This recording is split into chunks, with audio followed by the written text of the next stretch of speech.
Bienvenidos todos a un nuevo webinario, esta vez más bien en formato conversatorio que organiza 5G Américas para continuar con nuestro esfuerzo de difusión de conocimiento relacionado al uso de las tecnologías de información y comunicaciones para fomentar el desarrollo. El día de hoy contamos con dos distinguidos panelistas que cuentan con vasta experiencia en el sector público y nos van a estar hablando acerca de ese tema neurálgico que tanto hemos estado escuchando en los últimos años, que es la transformación digital. Pero vamos a darle un giro especial. Siempre que estamos hablando de esa transformación digital, estamos viendo que hay un foco acerca de la transformación digital desde el sector privado. Hoy vamos a estar hablando de la transformación digital desde el sector público y por eso vamos a tener a Aura Cifuentes y a Luis Papañi. Vamos a comenzar con Aura. Aura es egresada de la Universidad del Externado de Colombia, donde estudió Gobierno y Relaciones Internacionales. Cuenta con un máster en Asuntos Públicos del Instituto de Estudios Políticos de París, Sciences Po. Ha trabajado durante los últimos años en temáticas relacionadas con gobierno abierto, innovación pública y transformación digital. Entre su trayectoria profesional en Colombia se destaca su liderazgo en la Dirección de Gobierno Digital del Ministerio de las Tecnologías de Información y Comunicaciones, MINTIC. En la academia imparte la clase de Diseño y Análisis de Política Pública en la Universidad del Rosario. Bienvenida, Aura. Te damos la palabra. Muchas gracias, José, y un saludo para Luis y todas las personas que están conectadas. Muy honrada por esta invitación. Yo les voy a contar, obviamente, desde la experiencia que yo he tenido trabajando en el sector público, cómo he sentido yo la transformación digital en su evolución, en sus retos y en sus oportunidades. Y por supuesto, también compartirles reflexiones también personales que he tenido cuando me he movido de sector o cuando del privado al público, del público al privado, y también de diferentes niveles territoriales. Yo he tenido trabajos, como lo presentaba José en la presentación, a nivel nacional, pero actualmente estoy, y ahorita les voy a contar más adelante, en una empresa mixta a nivel más local. Y creo que parte un poco de esas reflexiones que les quiero compartir, pues vienen enmarcadas en esto. Entonces, lo primero es que yo quisiera empezar por contextualizar de golpe estos puntos frente a un tema que para mí pues fue entre personal y, y muy reciente creo que para todos, y es lo que estaba pasando antes y después del COVID. Lo que pasó, como estaban estas agendas antes, luego llega el COVID, llega una pandemia que empieza a suceder y luego después. Y les digo que es un poco personal porque yo llevaba trabajando ya varios años en temas particularmente de innovación pública y de datos abiertos antes del 2020. Y cuando entro al Ministerio de Tecnologías como directora de Gobierno Digital, ya estábamos en pandemia. Es más, en Colombia particularmente estábamos confinados, estábamos en un confinamiento que empezó siendo preventivo y luego obligatorio. Y entonces, claro, cuando uno ya ha venido liderando estas agendas y hablando de muchos de estos temas y llega el COVID y las agendas de digitalización o de innovación empiezan a posicionarse en los primeros lugares de las prioridades de los gobiernos, a mí me toca entonces asumir muchos de esos proyectos en materia de gobierno digital y parte de lo que les quiero compartir viene de eso, de haberlo visto y de haberlo vivido de primera mano. Entonces, lo primero es, yo siento que Latinoamérica lleva varios años hablando de innovación pública. ¿Y eso qué quiere decir de pronto para las personas que son nuevas en estos temas o que de pronto a veces no se confunde entre qué es innovación pública y qué es innovar en el sector público? Pero muchos países han venido trabajando en esto, han sido referentes, la OCDE tiene incluso una declaración sobre la innovación en el sector público, de la cual muchos de los países latinoamericanos son parte y han adherido.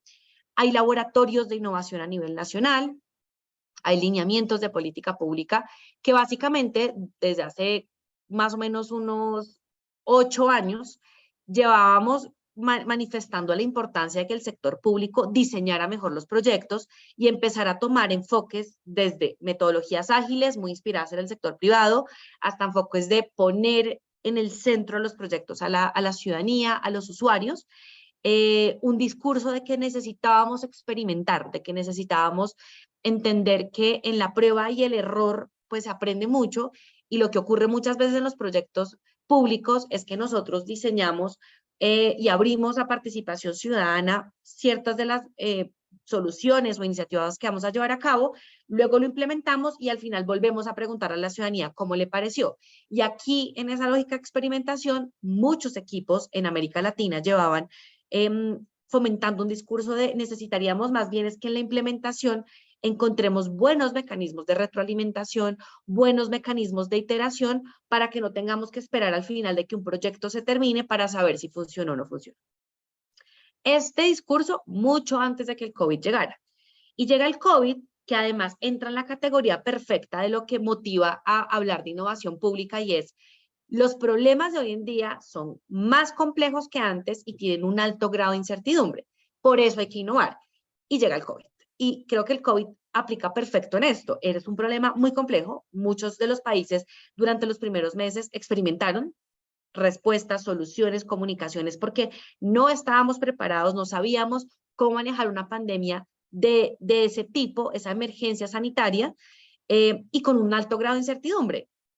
Durante muchos meses decíamos, esto va para 6 meses, esto va para un año, terminó siendo casi 2 años, con todo el tema de la vacunación igual, tenemos que esperar a ver si hay respuesta de que efectivamente esto nos pueda proteger de que más personas sigan muriendo, etc. Entonces el COVID llega y todo este discurso empieza a tener mucho sentido, porque empezamos a darnos cuenta que si estos son los tipos de problema que vamos a tener que enfrentar en los próximos años, los mecanismos tradicionales, las respuestas tradicionales ya no aplican, no siempre funcionan. Entonces quiero empezar por eso, porque a pesar de los muchos esfuerzos y de las bases sólidas que teníamos en discurso, en herramientas y en instrumentos, el COVID creo que marcó un hito para muchos de los laboratorios de innovación, muchos de los teóricos, servidores públicos que llevaban defendiendo un enfoque de experimentación, y es, si así van a ser los problemas y si así son los problemas a los que nos tenemos que enfrentar como sociedad, no estamos preparados y tenemos que prepararnos. Y es muy interesante porque cuando nosotros incluso definíamos esto de que es un problema público complejo, con esto que les acabo de decir, muchas veces lo que nosotros decíamos es, para no ir muy lejos, la Agenda 2030, esto de los Objetivos de Desarrollo Sostenible, es el mejor ejemplo de esos grandes problemas públicos a los que se enfrenta el mundo, de esos grandes dolores colectivos que tenemos. Yo no sé si ustedes alguna vez han visto esto, pero esta Agenda 2030, que son como 17 grandes objetivos, 17 grandes cajas, cuando uno empieza a cruzarlas e interconectarlas, estos son miles, cientos de problemas públicos que se pueden dar. Porque claro, ya el problema no es, hay pobreza, hay que atacarlo, sino que la pobreza entonces empieza a ramificar otra serie de problemáticas, y así con todos, que es básicamente lo que pasó con el COVID. El COVID no solamente fue, hay un contagio, hay un virus que está matando a la gente, sino que eso luego empezó a evidenciar muchos otros problemas de desigualdad económica, de empleo informal, de educación, de empleabilidad. ¿Cómo vamos a trabajar ahora en lógicas virtuales o híbridas? Entonces no era solo un problema de una crisis sanitaria o de un tema de salud. Entonces, parto por ahí porque yo creo que a mí me parece importante decirlo, y es, afortunadamente antes del COVID ya veníamos defendiendo este enfoque y ya teníamos al menos unas primeras bases para esto.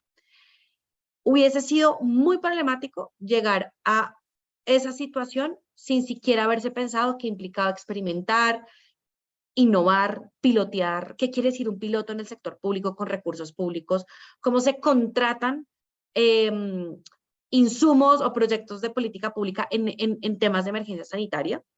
Y a pesar de que ya teníamos esas bases, igual fue muy difícil. Igual se cometieron muchos errores, igual hubo improvisación, e igual y a pesar de eso, seguimos buscando mecanismos tradicionales o respuestas tradicionales para hacerlo. Aquí voy a hacer un zoom al caso que más conozco, que es el de Colombia, pero es que cuando el COVID llega, nosotros como equipo de innovación pública, yo en ese momento estaba en una entidad que se llama el Departamento Nacional de Planeación, que es básicamente una entidad de orden nacional que da lineamientos de política pública. Cuando el COVID llega, a nosotros nos llaman y nos dicen, necesitamos apoyo en varias cosas. Uno, tenemos políticas públicas que sí o sí se tienen que seguir implementando, pero necesitamos que nos ayuden y nos apoyen a buscar soluciones. Por ejemplo, teníamos organizados 4 talleres con personas que están en zonas rurales y está el COVID. ¿Qué hacemos? Y les voy a poner, por ejemplo, una de esas, y es que nosotros, probablemente muchos lo saben, estamos en un proceso de paz, hay una ley de víctimas y en el 2020 estaban previstos una serie de encuentros con víctimas del conflicto armado para hacer unos talleres, pero nadie podía salir de la casa. Entonces, ¿qué hacemos? Y nosotros apoyamos a algunas entidades a repensarse ese tipo de procesos colectivos y esos talleres los terminamos haciendo por WhatsApp, ni siquiera por Zoom, ni siquiera por Google Meet, por WhatsApp. Porque probablemente pasa igual que en Colombia, en sus países, es que WhatsApp es una herramienta fácil, las personas la usan, hay apropiación de ella, entonces no nos estamos inventando la rueda, lo que estábamos buscando era, en la misma lógica de poner en el centro a las personas, en ese contexto tan difícil, encontrar soluciones. Y así tengo, obviamente, muchos ejemplos, pero ese creo que ejemplifica y es, sin estos equipos que ya habían piloteado metodologías ágiles, que ya estaban convencidos de buscar enfoques no tradicionales, muchos de los proyectos que se buscaron repensar, de golpe no hubiesen podido salir así de bien o no hubiésemos tenido el talento humano en el sector público. Entonces, yo aquí aplaudo a muchos gobiernos que tienen estos laboratorios de innovación, equipos de innovación, que están buscando apoyar a otras entidades públicas a buscar diferentes enfoques. Y el COVID lo evidenció. ¿Cuál es el reto hoy? Que sigan, que se fortalezcan y que esto no sea simplemente un mecanismo de respuesta a un problema que sale, sino realmente algo mucho más sostenible. Lo segundo, las agendas de gobierno digital, de transformación digital y este nuevo concepto que se llama GovTech, creo que evidenciaron lo importante que el sector público sea más ágil y aprenda mucho más del sector privado, particularmente los emprendedores. ¿Por qué razón? Porque muchos de los problemas que empezaron a surgir en el COVID y post-COVID nos están llevando a entender que, o a preguntarnos al menos, ¿el sector público tiene que ser experto en tecnologías emergentes? Yo no tengo todavía la respuesta. Puede que en algunos casos sí, pero puede que en otros no. Y al menos el reconocer que no necesariamente nos lleva a abrirnos, a aprender de quienes sí, y a encontrar de golpe emprendimientos que están enfocados en inteligencia artificial, en blockchain, en Internet de las cosas, y que con ellos construyamos las soluciones, no desde el sector público para el sector público, sino entendiendo que ese tipo de organizaciones privadas mucho más con mentalidad de startup tienen la posibilidad de iterar y de probar mucho más fácil un modelo que luego el sector puede aprovechar. Lo tercero, y creo que para mí ha sido los grandes aprendizajes que me dejó ser directora de gobierno digital, es darnos cuenta de lo poco interoperables que son los sectores públicos latinoamericanos. Y creo que el COVID no solamente lo resaltó, lo puso en negrilla, sino que termina volviéndose un problema central de muchos de los problemas que tenemos, empezando por el más banal y es la relación entre el ciudadano y el sector público está rota hace mucho tiempo. Para cualquier ciudadano adulto de un país latinoamericano, hacer un trámite con una entidad pública es un dolor de cabeza. Incluso hay cientos de memes, chistes, anécdotas que parecen que eso no pudiese existir y sí existe, justamente por eso, porque nuestros sistemas de información en algún momento se concibieron y se pensaron como sistemas de contabilidad, sistemas de conteo, poder tener bases de datos para poder saber, voy a poner un ejemplo, a quién le estamos asignando un subsidio, pero luego el mundo ha venido evolucionando, llega el COVID, necesitamos saber quién es Aura Cifuentes, dónde vive, si está contagiada, cómo se contagió, y entramos en una conversación muy difícil donde muchas veces los datos sí existen, pero no están estructurados. Los datos existen, están estructurados, pero no pueden conversar con otro sistema de información o en el peor de los casos no hay datos. No tenemos esa visibilidad sobre algún tema. Y creo que parte de lo que muchos de los que trabajamos en ese momento en el sector público nos dimos cuenta es tenemos que tener proyectos de interoperabilidad robustos, ojalá que se escalen, ojalá que sea sembrar semillas que luego terminen germinándose en diferentes sectores. Probablemente Luis entrará a contar también su experiencia en eso, pero creo que cuando los países latinoamericanos se han dado cuenta de la importancia de mandar un mensaje unificado como sector público, y es: tenemos que digitalizarnos, tenemos que tener trámites más sencillos, tenemos que eliminar barreras al acceso a esos bienes y servicios. El COVID lo evidencia la importancia de eso por la cosa más sencilla y simple, y es que una persona pueda comunicarse con el sector público, hacer trámites vía un computador, pero adicional, el mundo realmente va a respirar cada vez más a través de los datos. Y estamos en el momento más fundamental para no seguir cometiendo el error y que el rezago se siga abriendo, y al mismo tiempo para lograr que los proyectos de interoperabilidad se los apropien las entidades y los ciudadanos entiendan por qué.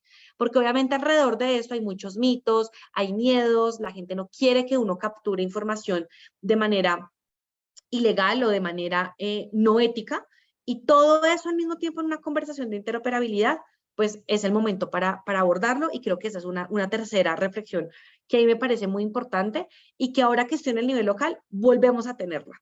Volvemos a decir cómo lograr tener la visibilidad 360 de un ciudadano para temas particulares, por ejemplo, como las mujeres en Bogotá. La alcaldesa que tenemos actualmente tiene un proyecto muy importante buscando eso, buscando entender quiénes son las mujeres que habitan este territorio, qué servicios han utilizado, subsidios, oferta y demás. La cuarta, son 5, ya estoy terminando. La cuarta, habilidades digitales. Y las habilidades digitales creo que las venimos hablando hace mucho. Creo que para todos es claro que el mundo está cambiando en la forma en cómo contrata, que la gente está también entendiendo que para cierto tipo de trabajos y de cargos se necesita tener ciertas competencias, particularmente técnicas y tecnológicas. Pero de nuevo, hoy el mundo, habiéndose reactivado, habiendo pasado el COVID, está realmente en una crisis de talento digital muy fuerte. Yo que trabajo ahorita en una economía, en una empresa de economía mixta, lo veo. Las conversaciones que nosotros tenemos con los grandes de la tecnología se están debatiendo siempre como entre dos mundos. Por un lado están estos despidos masivos que tuvieron recientemente las grandes empresas de tecnología, que evidencian que durante probablemente el COVID se contrató a mucha gente para resolver ciertos problemas, para cerrar esos rezagos de los que hablamos, y una vez hecho esto, pues ya hecho esto, de golpe su talento ya no se necesita, pero al mismo tiempo hay algunas habilidades de programación, de ciencia de datos, todo lo relacionado con el ciclo del dato, donde son personas que las requerimos y los países latinoamericanos no tienen esa oferta. Al menos Colombia lo está viendo y lo está evidenciando. Hay canibalismo entre las mismas empresas de tecnología, hay un desequilibrio entre lo que usualmente a cierto tipo de perfiles y por cierto tipo de edades se le paga, frente a lo que muchas veces empresas en India, en Europa, le ofrecen a este talento digital local, y entonces también ese talento lo terminamos perdiendo. Para ejemplificar esto, hay científicos de datos hoy en Latinoamérica que teniendo 21 años, 22 años, están ganándose $8,000. Es un talento que en la historia de la humanidad no se ganaban esos salarios a esa edad y con ese conocimiento o con ese nivel educativo. Y eso creo que hay que pensárselo, hay que entender de verdad desde los diferentes sectores cómo seguimos formando ese capital humano sin desconocer que necesitamos carreras tradicionales. Y la última es, creo que todo lo que ha venido dándose en los últimos 4 años ha llevado a muchas ciudades, ya ni siquiera a nivel nacional, sino a ciudades, es el caso de Bogotá, a entender qué institucionalidad se necesita para abordar esos proyectos y esos problemas. El caso puntual de Bogotá es que luego de que el gobierno nacional lanzara ciertos lineamientos de transformación digital e innovación, decidió crear 2 equipos que hoy están apoyando a entidades públicas a buscar enfoques no tradicionales de estos problemas. Uno es Ágata, donde yo trabajo, que es la agencia de analítica de datos, buscando apoyar a las entidades públicas únicamente en resolver problemas con enfoque de datos, y el segundo es Ivo, que es el laboratorio de innovación. Y juntos pues apoyamos a estas empresas a pilotear, experimentar, entender qué datos permiten resolver esos problemas. Entonces, cierro ahí. Esos son como los 5 grandes puntos que les quería compartir. Muchas gracias, Aura. Ahora vamos a contar con la perspectiva de Luis Papani, que es ingeniero en sistemas de información con especialización en posgrado de Derecho Informático. Durante los 25 años de experiencia profesional con la que cuenta, se ha desempeñado en variadas funciones tecnológicas, tanto en el ambiente público como privado. En su último cargo, como subsecretario de Innovación Administrativa de Argentina, impulsó el programa de transformación pública digital, reconocido a nivel regional por la iniciativa de apoyo a provincias y municipios. Actualmente se encuentra desempeñando funciones en el ámbito de la Cancillería de Argentina, particularmente en este momento en la Embajada Argentina en Colombia. Tienes la palabra, Luis. Bueno, muchas gracias, José. Primero, antes que nada, muchas gracias a 5G América por la invitación para participar en este webinar. La verdad que para mí siempre participar y intercambiar este tipo de opiniones con Aura es fantástico, ¿no? Por su visión regional también respecto a este tema y varios de los lineamientos que ya marcó recién, los vamos a profundizar un poquito más, porque en parte todo lo que tiene que ver con la transformación pública digital viene en base a esos lineamientos que justamente recién ahora estaba marcando e indicando. Justamente cuando hablamos de transformación digital, estamos hablando muchas veces de años de trabajo que se viene llevando adelante desde el Estado, ¿no? El Estado viene trabajando hace mucho tiempo en lo que es la transformación digital, sin embargo, capaz que no estaba esta transformación digital puesta al servicio de la ciudadanía o pensada justamente para la ciudadanía, sino que era una agenda de trabajo que se venía llevando adelante durante muchos años, y particularmente en Argentina, lo puedo decir, había una agenda digital desde el año 2002 más o menos que se venía trabajando lentamente, pero con un caminar sin pausa respecto de los temas de transformación digital. Justamente fue la pandemia, como bien lo expresaba Aura, quien aceleró justamente la digitalización o los procesos de transformación digital. Se provocó una resiliencia tecnológica, ¿no? Para poder empezar a aprovechar justamente varias de las actividades que se estaban llevando adelante, varios de los cambios en procesos y en normativa que se estaba llevando adelante, pero eso produjo una aceleración que se evidenció a partir de ahí las necesidades expresas que tenían los estados para poder a disposición de la ciudadanía esta transformación digital que se venía llevando quizás a pasos muy lentos, pero tuvimos que, los que estábamos en ese momento en cargo y en funciones, teníamos que rever justamente nuestro accionar para poder llevar adelante la transformación digital o esta aceleración digital que se estaba produciendo allá por el año hace 2 años, ¿no? En el año 2020, cuando se inicia el proceso de pandemia.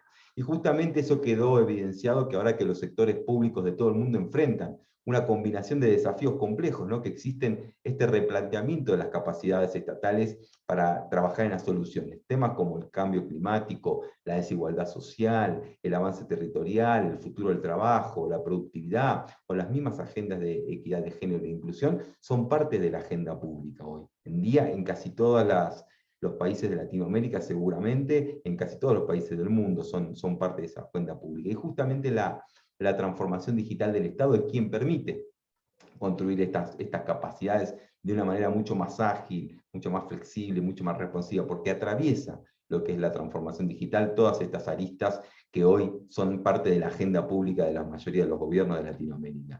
Y la transformación digital del sector público debe estar vista hoy como un nuevo paradigma que se venía trabajando, pero un nuevo paradigma que se debe afrontar con coraje. Justamente en el libro que presentamos hace muy poquito, un libro donde tratamos de reunir varias de las voces de Latinoamérica expresando sus distintas experiencias respecto a la transformación digital. Hay un artículo particular que justamente lo llevó gente de la OCDE, Carlos Santizor, Bárbara Ubaldi, Felipe González Zapata, que habla sobre el coraje de la innovación y ese cambio de paradigma de la transformación digital del Estado. Porque para avanzar justamente en una transformación de los gobiernos locales, hay que poner el foco en las personas y en sus capacidades de transformación, ¿no?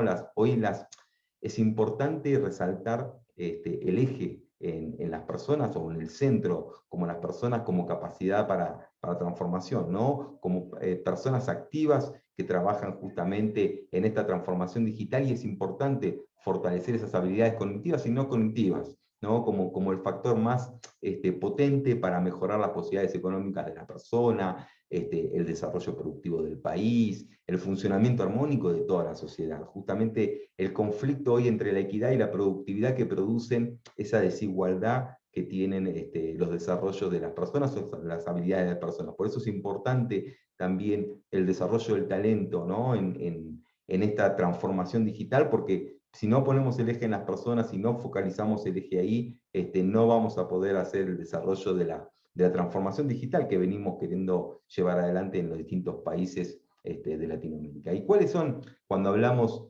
de transformación digital, cuáles son esos componentes justamente de transformación pública digital? Bueno, como les decía, uno de los componentes principales es justamente las personas.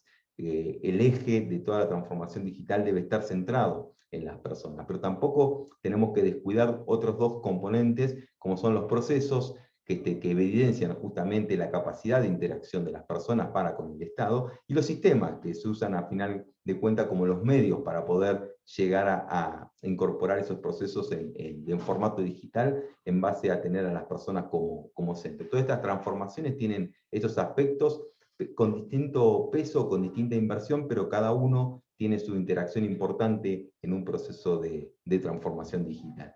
Y cuando hablamos de transformación digital, muchas veces ponemos el énfasis en cuáles son las barreras, ¿no? Ese cambio cultural que tenemos que enfrentar, o cuáles son los procesos tecnológicos que tenemos que ir absorbiendo desde el Estado. Pero yo creo fundamentalmente que probablemente el rol decisivo es justamente la estrategia que debemos emplear, o esa planificación que debemos abordar en cuanto a un abordaje a la transformación digital que necesitan todos los estados en distintos aspectos, tanto estados municipales, provinciales, departamentales, o los mismos estados nacionales. Cada uno desde su aspecto debe enfrentar una planificación, un abordaje territorial sobre su implementación de transformación digital. Y es un plan estratégico que hay que bajarlo a tierra, un plan estratégico realista, es el mejor punto de inicio para cualquier transformación digital. Y cuando hablamos de ese plan estratégico, esa estructura de transformación digital, creo que acá tenemos que detenernos en pensar en 5 aspectos fundamentales. Por un lado, la gobernanza o institucionalización de quién va a abordar dentro de ese organismo, dentro de ese Estado, esta transformación digital. ¿Quién va a comandar esa transformación digital? Es fundamental tener esa gobernanza para tener justamente determinado quién va a llevar adelante ese plan estratégico. Por otro lado, como somos estados, no tenemos que descuidar ese marco normativo. Tenemos que pensar en un marco normativo moderno, un marco normativo que pueda ser adaptable a esta transformación digital, un marco normativo innovador, donde podamos trabajar rápidamente en aplicaciones que se dispongan a la sociedad, en aplicaciones internas a la gestión pública. Tiene que ser un marco normativo dinámico, que pueda estar abierto, que pueda ser accesible, que pueda ser modificado rápidamente, como segunda instancia. Como tercera instancia, y creo que es una de las más importantes para el éxito justamente de una transformación digital, es lo que nosotros determinamos como gestión del cambio. Trabajar en la gestión del cambio, para nosotros, y lo comento como experiencia propia, ¿no? Dentro del programa de transformación pública digital que se lleva adelante en Argentina, que comenzamos en el año 2020 para trabajar con los municipios y con las provincias, uno de los ejes fundamentales de ese programa nacional era cómo trabajar con las capacidades de la gente que estaba dentro del Estado y el conocimiento o la utilización de estas herramientas por parte de la sociedad.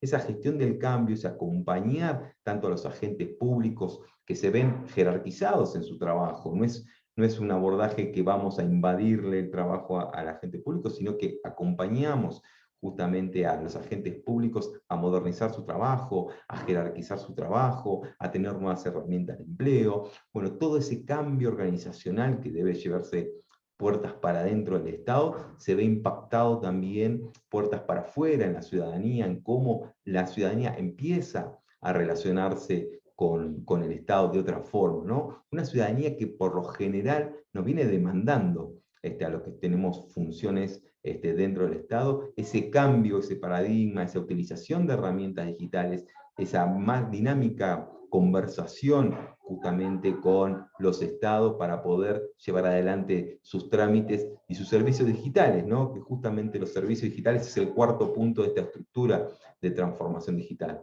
Hablamos de gobernanza, hablamos de marco narrativo, hablamos de gestión del cambio, y los servicios digitales son aquellos, la puerta de entrada de la ciudadanía para con el Estado, donde sus trámites se producen en servicios, donde podemos nosotros facilitarle justamente esos algoritmos que le resuelvan las implicancias o las necesidades que tiene la ciudadanía para con el Estado, ¿no? Tenemos que pensar en un Estado mucho más cognitivo, un Estado mucho más ágil, un Estado que que sea proactivo, que no espere a ser reactivo cuando la sociedad le exige o le pide algún servicio, ¿no? Si nosotros sabemos, siempre digo, nosotros pasamos por distintas instancias del abordaje de la digitalización dentro de los estados. Arrancamos por un gobierno electrónico con una página web donde informábamos o comunicábamos todo lo que pasaba del Estado hacia la sociedad, pero sin, con una comunicación unidireccional, solamente del Estado hacia la sociedad.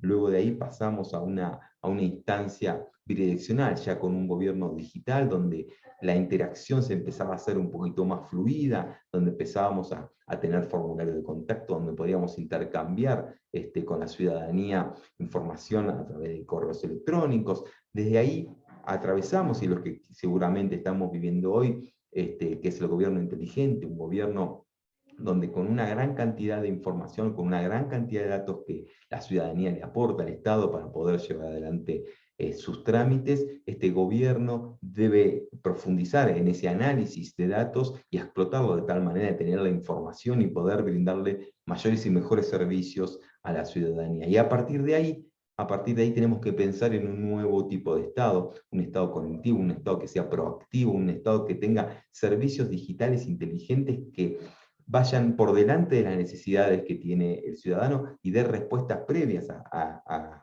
cuando el ciudadano realmente las necesita. Si nosotros ya como Estado registramos el nacimiento de un niño, lo podemos dar una obra social, le podemos informar cuándo tiene que darse las vacunas, ¿por qué no le proponemos también cuándo se puede anotar en un jardín de infantes, en un colegio, cuándo él debería haber finalizado su etapa de educación y proponerles ir a la universidad o proponerles un trabajo como actitud de un trabajo joven? Bueno, todos esos servicios que hoy por hoy los estados esperamos de parte de los ciudadanos que nos los pidan, nosotros los podemos proponer a partir de la información y el gran volumen de datos que hoy los estados manejan. Y por último, como la quinta pata de esta estructura de transformación digital, recién ahí pongo como eje la tecnología, ¿no? Porque la tecnología al final es el medio para alcanzar estos fines que necesitamos, una tecnología que hoy es abierta, una tecnología que, como bien Aura lo decía, tenemos que empezar a aplicar este tipo de tecnologías pensando en la interoperabilidad, ¿no? Interoperabilidad que la podemos dividir en distintos ejes, no solamente en una interoperabilidad de Estado a Estado, pero si la abrimos un poquito podemos pensar en la interoperabilidad de datos, podemos pensar en la interoperabilidad de servicios, la interoperabilidad de identidades digitales. Digo, ¿cuántas veces nos pasa que para actuar con un Estado tenemos que utilizar un usuario y para continuar nuestro trámite tenemos que entrar a otra organización y a través de la página web y tenemos que usar otro usuario? Bueno, esa interoperabilidad de identidades digitales para aportar una sola identidad como lo que realmente somos, tener una sola identidad, bueno, esa interoperabilidad también, la interoperabilidad de firmas digitales, como ya hay algunos casos que se han avanzado, por ejemplo, el caso entre Argentina, Uruguay, Brasil, Chile, que se está trabajando fuertemente con la interoperabilidad de firmas transfronterizas, dándole validez jurídica justamente a los documentos digitales que se están llevando adelante y pudiendo recibir por parte de otro país ese documento y ser válido jurídicamente. Bueno, justamente ese tipo de interoperabilidad que debemos trabajar no solamente en los estados intrapaís, sino también de forma transnacional, ¿no? Porque hoy la transformación digital lo que nos lleva es a romper esas barreras o esas fronteras como las conocemos hoy físicamente, y si nos llevan un poquito más allá, ya la ciudadanía nos demanda que esa interoperabilidad entre los estados exista. Entonces, cuando hablamos justamente de estos medios, para el fin que queremos alcanzar, del diseño de servicios personalizados para el sector público, de la mejora de políticas públicas, de la automatización de procesos en la administración pública, no debemos pensar solamente en una digitalización, porque no es lo mismo digitalizar que era esa transformación digital, ¿no? Digo, por ahí muchos estados están confundiéndose, ¿no? En que digitalizar un documento es trabajar en transformación digital. Transformación digital es justamente buscar unificar esos procedimientos de los trámites digitales de una administración pública con un lenguaje más claro, menos técnico, con una mejor política pública, con mejores servicios. Eso es lo que apunta la transformación digital. Hoy quizás muchos estados cometen el error que al digitalizar sus procesos administrativos, logran que hay estadísticas que dicen que muchas veces más del 80% de los ciudadanos deja a medias un trámite por no entenderlo, por no ser claro, porque simplemente se procesó una digitalización de un trámite que era bastante engorroso, y que esa burocracia que tienen todos los estados, y que no tenemos que renegar de la burocracia, porque justamente lo que la transformación digital tiene que lograr es alcanzar una burocracia invisible, ¿no? Una burocracia que los sirva para el control de los funcionarios,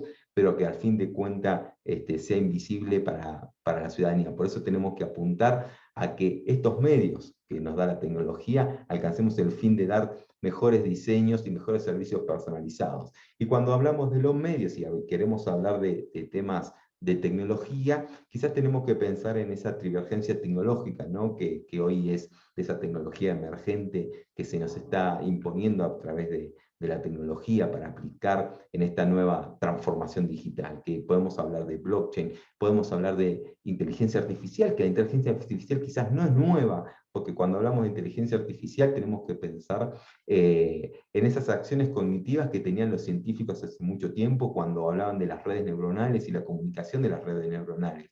Lo que llevó a la inteligencia artificial es que justamente el nivel de procesamiento de los computadores es mucho más amplio y es mucho más accesible a través de los celulares, a través de cualquier tipo de laptop. Hoy tenemos ese poder de conexión de las redes neuronales, y eso es lo que lleva a la inteligencia artificial. Pero esta inteligencia artificial bien aplicada, ¿no? Pensar en esta nueva economía de la lengua, como les hablaba recién, ¿no? Cómo pensamos en las nuevas acciones o en el nuevo lenguaje que debemos tener a tiempo de toda la sociedad, cómo podemos expresar esa nueva economía de la lengua y pensar en la ciencia del comportamiento de la ciudadanía.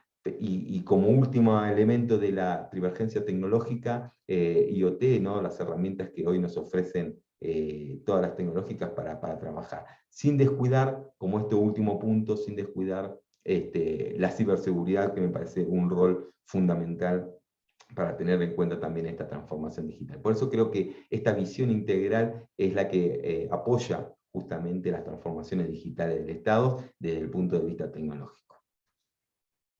Sí, muchísimas gracias, Luis. Excelentes presentaciones de ambos panelistas.